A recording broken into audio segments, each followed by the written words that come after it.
sa jeep ang sako-sakong abono sa mais na ito para sa ilang magsasaka ng barangay Antipolo, Iriga City.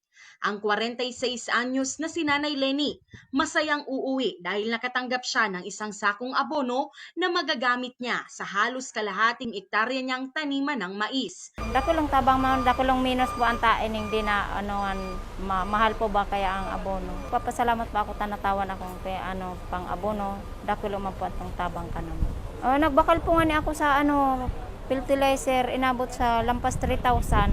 Malaking tulong umano ito sa kanila, lalo pat ang pagbabuy and sell ng agricultural products ang pangunahing hanap buhay ng kanyang pamilya.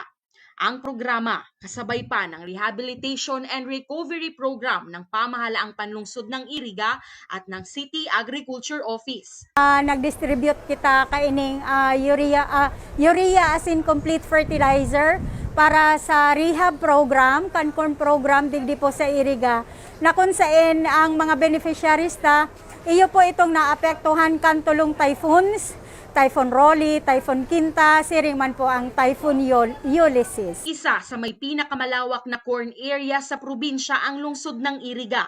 Ayon sa City Agriculture Office, halos 2,000 ektarya ang taniman ng mais dito. Ang pina-priority talaga ngunyan is ito pong nakaregister sa sinasabitang RSBSA, Registry System for Basic Sectors in Agriculture.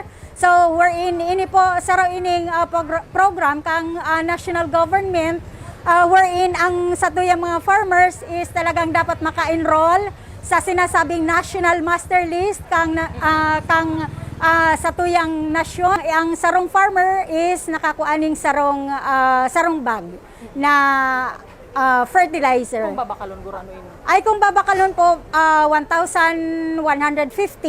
Bago ito, namahagi rin ng 130,000 tilapia fingerlings ang Bureau of Fisheries and Aquatic Resources, habang agricultural machineries naman ang ilan sa ibinigay ng Department of Agriculture Regional Office. Nagkaigwa po ng turnover and MOA signing po para sa Urban Community Development Program, kung saan po ang lokal na gobyerno nakakuha po ng mga machineries and inputs po.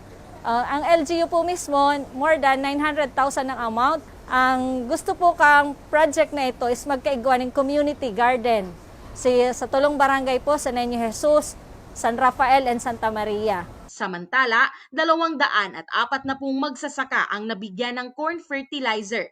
Nagpapatuloy naman hanggang ngayon ang Rehabilitation and Recovery Program ng LGU.